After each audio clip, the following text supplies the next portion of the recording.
This is the new Volvo XC90. It's kind of like one of those biohackers, you know, those people who try to defy aging by taking loads of supplements. You see, you're looking at it and you go, has it changed that much? Well, it hasn't really, because a lot of the body panels are the same as they were before. This car was originally released back in 2015, and while it's had one facelift, it's now had another facelift. And I'm going to see if I can point out the differences that Volvo have made to it.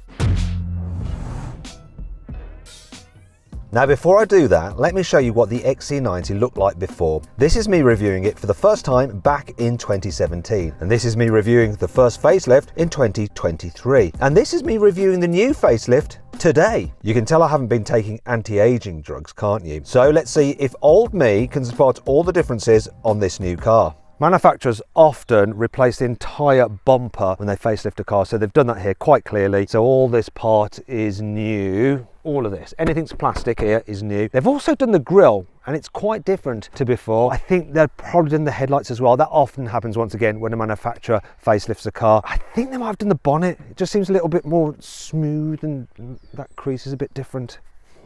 If my memory serves me well. Let's move down the side. They do less down the side because these body panels, they just tend to leave them because they're quite expensive to do too many body panels, and they are specifically fixed to the car's what's called the hard points, which is the actual structure of the car rather than the plasticky bits, which aren't. So they would be more expensive to change, so they haven't been changed. Alloy wheels are easy to change, so there'll be new alloy wheels. Sizes on these look like 20s.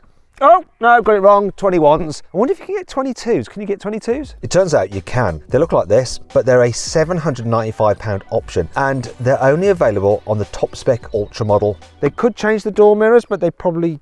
Oh, is that new? I'm gonna say that's new. This bit's new, slightly different to before. I mean, you used to be able to get roof bars and satin and different trim around there, so not that. At the back, they sometimes do tail lights, but I don't think they've done the tail lights.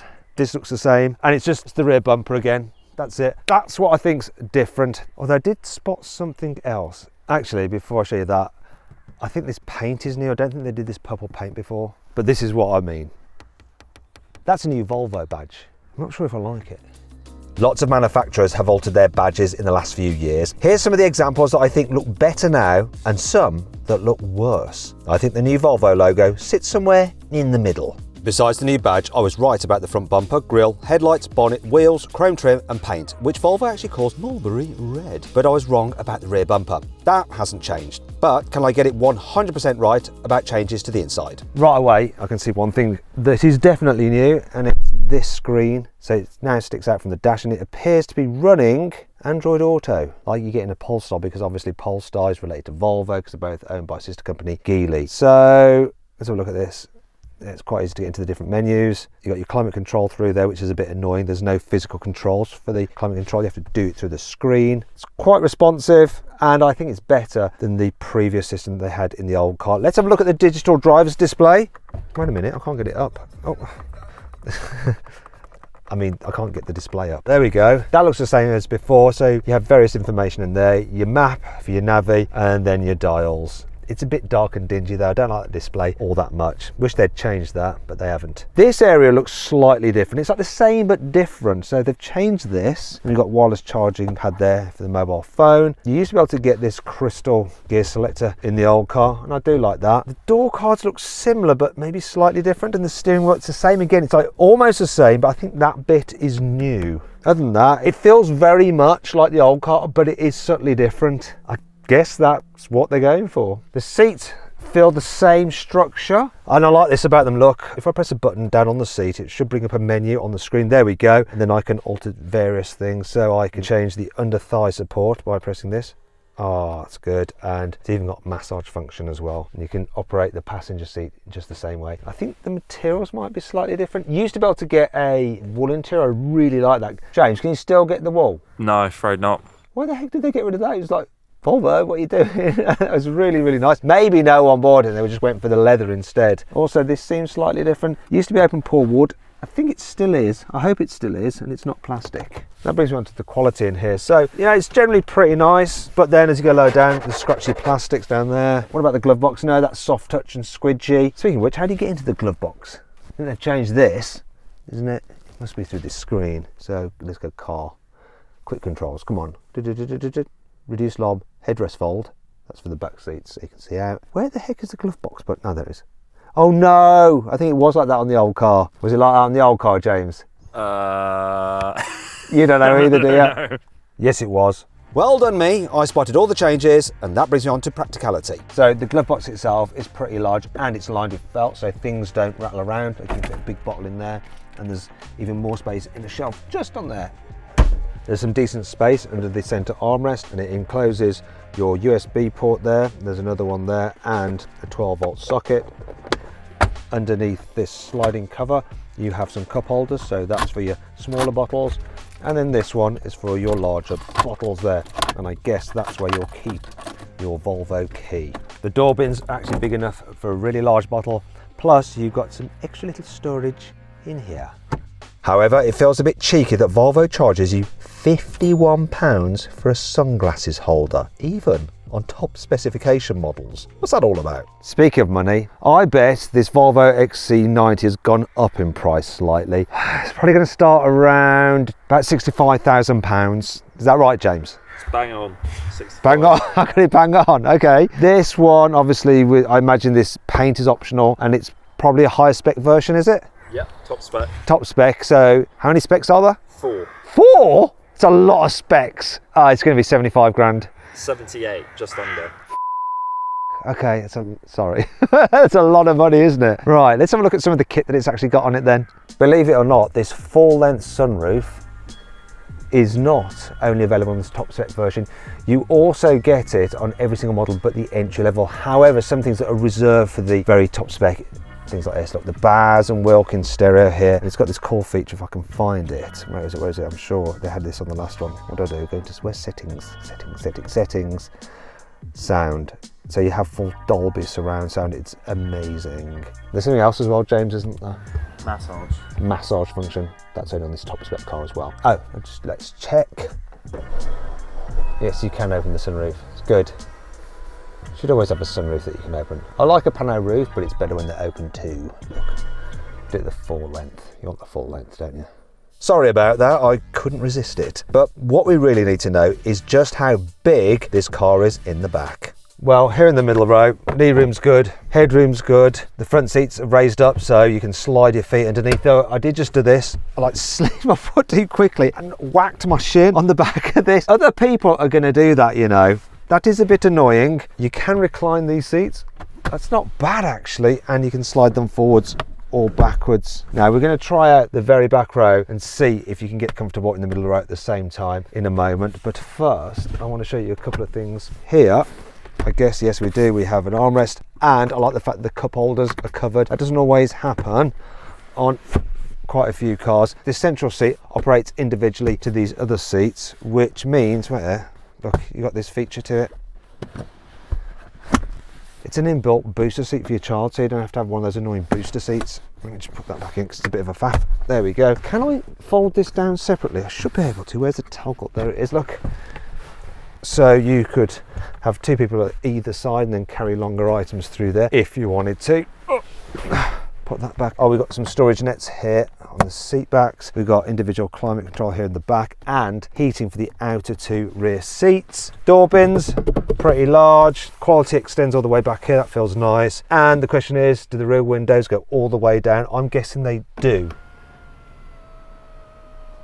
They will. Look. Yep. Plus you've got this inbuilt, sun blinds, which is handy if you have small children. Speaking of which, it's dead easy to lift a big child seat through the back doors. The Isofix anchor points are very easy to get to, but the shape of the front seats means you might have to slide them forwards a little bit before you attach a bulky rear-facing child seat such as this. But what's the middle row like for big babies? So this middle seat looks quite narrow and feels fairly firm, and yeah it is, but it's okay. But let's see what it's like here in the middle with a person either side. So Lewis, would you mind just jumping in, and James, you jump in as well. See what it's like for carrying 3 in this middle row. Is this a true 7-seater? Well, actually, it's all right, isn't it? It's pretty good. It's okay, and we've got plenty of knee room and foot space and stuff. Let's try it in the very back row. So, James, you stay there, and if you wouldn't mind just jumping out, Lewis. See what it's like climbing in the back. So, here we go.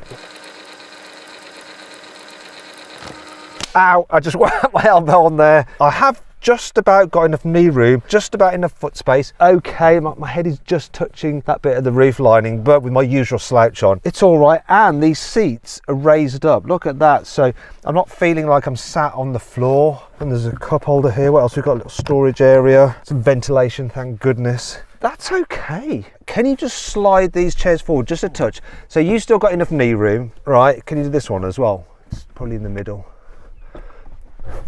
There we go. I mean, look at that. Are you okay there like that? Yeah, I'm alright. Look, Lewis, do you want to just come in here? Okay, you're going to need that slid forward a bit. It's not so good for you, is it? Shows how short my legs are. Look at your tree trunks. But how far could you go like this? Yeah, it's not too bad. I could go a distance. Okay. I think it's a bit of a win, really. So the XC90 has pretty decent space in the third row, but if you're willing to pay a bit more, there are some 3-row SUVs out there with even more room in the back, including the Land Rover Defender 130, which has 8 seats in total. Click on the pop-out banner or scan the QR code on screen now to see my full in-depth video review of that car. Even with 7 seats in place, the boot capacity is all right. I'm guessing that kind of space looks about 300 litres, is that right, James? 302. That's pretty close. Oh, look. Looks like this car is fitted with air suspension because you can raise and lower it by pressing these buttons. Do you get that on all trims? You can't get that on all trims, not even the entry-level one. Not the entry level, but the other models. Let's operate it then. Oh, it's releasing some wind. That actually goes quite a bit low. Look at that. It's going to make it easier to load things into the back, isn't it? What other features have we got in here then? What's this? This must be some kind of hook. Yeah. Now I usually do it with a takeaway. I put it in the boot on the hook so it doesn't like slide around and spill your meal everywhere. We've got another one on the other side actually. Look over there. What else have we got in here? Ah, look. That sign makes me think that it has hands-free tailgate opening. Does it work? I've got the key here. Oh, it's raising the suspension up again. Go on, work. No, work. These things can be so temperamental. Come on. Oh, there we go. It's not a kick, it's a waggle. Right, let's fold down these rear seats. There we go. That is a lot of space. And there's plenty of room. Plus, look, flat load lift with this scuff plate here. Although it's funny that they're called scuff plates because you don't want to scuff that because it's metal. So that is a big space. That's got to be getting on for 700 litres. 708. Once again, pretty close. So what else can I see in here? I want to fold down the middle row. I'm going to have to go round, unfortunately. The release will be here. Go on, floppy. I like the way the headrests go down. This I have to pull onto this tag. Ah!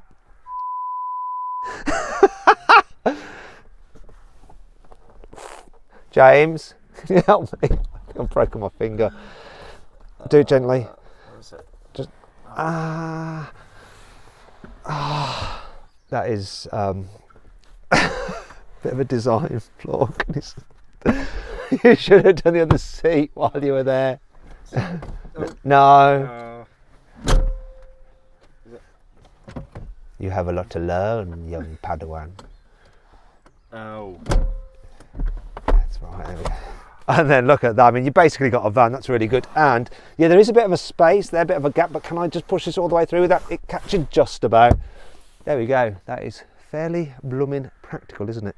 So, filling this car with luggage isn't going to give you a headache. But what about choosing which engine to go for? Well, it's actually dead simple. There are only 2 of them. This car has a 2-litre 4-cylinder petrol engine with 250 horsepower. It's a mild hybrid, so it doesn't have any electric-only range, but Volvo does offer a plug-in hybrid version as well. This uses the same basic petrol engine, but adds a much bigger, more powerful electric motor. In total, the plug-in hybrid XC90 delivers 455 horsepower. Plus, Volvo says it can manage 44 miles in EV-only mode. Both versions of the XC90 come with all-wheel drive and an 8-speed automatic gearbox, and I'll see how quickly this 250 horsepower XC90 can go from 0 to 60 miles an hour in a bit. But before that, I've just noticed a problem. Have you noticed how high the bonnet opens to? Look, I can't reach it. Lewis, you're taller than me. Let's see if you can. Go on. Wait a minute, that looks like you're doing some kind of questionable salute. I've got an idea. Druge, yeah, come here, mate. Actually, no, go on all fours. That's it.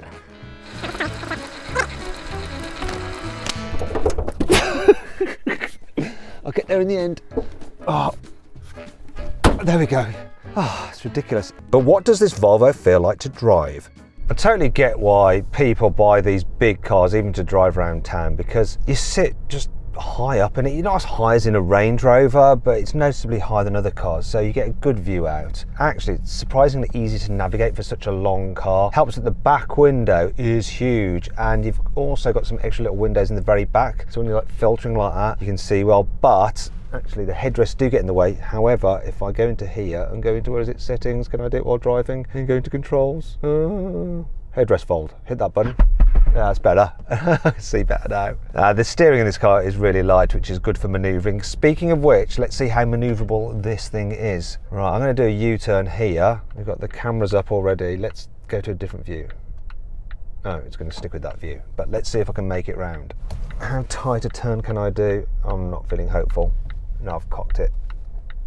Oh, that was so close. No. If that car hadn't been parked there, I'd have been okay. Oh, let's see if I can do it from this point here. Yes. Oh, yes. There we go. This surround view camera is standard on all versions except the entry-level Core model, where it's a £695 option. But I reckon it's worth the extra cash because a scrape bumper and a few curb wheels could easily set you back more than £700 to fix. All this tech really does help. You can see this is a little bit dirty, it needs a clean. Let's see if it cleans when I wash the rear wiper. Does it clean it? No, it doesn't have a rear clean. Although it looks like it's weeing, doesn't it? Look, it looks like the car's weeing. Look, on the camera. Anyway, I'm getting distracted. This road's really smooth, so I can't really test the suspension, but what I can tell so far is that it feels pretty good. All models, apart from the entry-level car, get air suspension as standard, and air suspension is usually very comfortable. It gives a car an air of luxury, which is what you want at this price point, right? One thing I have noticed is that when you're pulling away, this petrol model is a little bit gruff. It's like, it sounds like a diesel. Now, if you have the hybrid version, when you're just mooching around town, most of the time you are going to be running on electric power at these low speeds, as long as you've got charge in your battery. And at these low speeds, you really can't tell the gearbox changing gears at all. It's very, very smooth. There's a big bump there. Fine. I'm one of the few people in the world that actively looks for potholes and manhole covers to drive over to test a car's suspension. Yeah, it's okay. It's not the best for these type of cars, but it's okay. It does enough to feel like a premium car. Right, I'm cruising at about 40 miles an hour. I'm going to floor the throttle, see what the pickup is like. Here we go, in 3, 2, 1, go. 40. Oh, that took a while to kick down, but then it just smacked the gear home and we're off, and that is 70. Initial hesitation, but once it was on it, it was on it. This 2-litre petrol seems quick enough to me. I wish it was a 2-litre diesel though, because then I'd have better economy. This thing is actually only turning 24 miles to the gallon. It's supposed to do around 32 or 33. I haven't been driving it particularly hard either. I'm a bit disappointed by that. What I'm not disappointed about though is what this car feels like at high speed. It's reasonably comfortable, there's not too much wind noise. All you really get is a bit of noise from the tyres. However, it doesn't feel quite as planted at speed as something like a BMW X7. That just like sucks to the road. This is a bit more like, ooh, I'm Swedish. Right, let's check out the handling. Gonna go into sport mode. Such a small button to press when you're driving. Suspension feel firm. There we go, firm for the steering. Ugh. Why don't they just have a sports mode? Does it feel firm? A little bit firmer? The steering is quite vague. There's not much feel to it, but people who buy these cars aren't gonna care because you're gonna be carrying children and they'll all be whining, going, I feel sick, Daddy, stop it. Actually, this bit of road is quite bumpy. Let's put the suspension back in soft. It's a bit better, though I don't think it deals with the bumps as well at speed as an Audi Q7. Also, it doesn't handle as well as an Audi Q7. That feels a bit more fun to drive, though, you know, still not the most fun car in the world, is it? Obviously, it's a big 7-seat SUV. So it went round that corner at the speed limit. You don't need to be going faster than that. You're going to get told off by your wife, or your husband, or your partner, or whoever. Yeah, definitely a bit more lean in the bends than the Audi. Plus, the brakes just seem a little bit more sensitive. So a little tickle and they're like, ugh, a little bit over-assisted. I wonder if Volvo profiles its customers and they've all got very weak right legs. Can't press the brake pedal very hard. Need a lot of help. That was really odd then. There seems to be like a dead place in the throttle where nothing really happens. Yeah, the throttle pedal doesn't seem that responsive.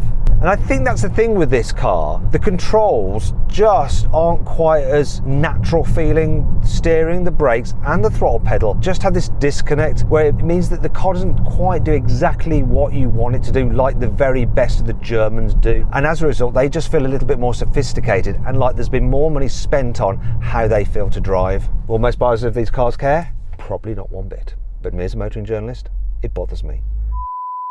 Okay, I figured out what happened. This car uses the radar system from its automatic cruise control to let you know if you're getting too close to the car in front. If you are, you get a little warning in the heads-up display, and it dulls the throttle pedal, so it doesn't let you accelerate to get any closer unless you really want to, so you have to press that pedal a little bit more and then it does let you accelerate, and that was what was giving it this kind of weird dead feeling. However, my complaint still remains. The response from the engine, the response from the steering and the response from the brakes still aren't as good as the Germans. Okay, so it's not quite as bad as I thought. Volvo says this XC90 will do 0 to 60 miles an hour in 7.7 seconds, but what will it really do?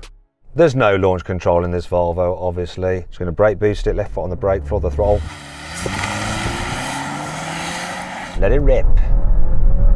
It's quite noisy, this engine. Seems quick enough. 7.54 seconds. Obviously, it would be a different story if you had someone in every single seat. But what about when it comes to stopping? Well, I expect a modern car to stop from 60 miles an hour to 0 in about 35 metres. But this is a big 7-seater that's almost 1.8 metres tall and weighs over 2 tonnes. So, how would it do? 3, 2, 1. Oh, all my weight on the pedal. Oh, the seatbelt absolutely pulled me back in the seat there like that. Thought I was having an accident. Whoa, and the car stopped so well, 34 metres. That was impressive. This thing will keep your family safe. All about safety on the Volvo.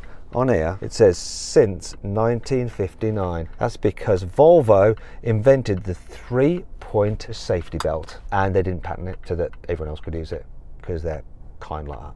So then what's my final verdict on the new Volvo XC90? Should you avoid it, consider it, shortlist it, or just go right ahead and buy it? Well, I reckon you should shortlist it. It really is a good, practical family car. However, if you're prepared to go for an older car, then I found this on CarWow. It's a used 2022 Range Rover. It's a new Range Rover, properly new as well, unlike this car, which isn't properly new, it's just like a second facelift. You can get that car for the same money as this very car here, £77,000, and it's got the benefit of a diesel engine, which you can't get with the Volvo.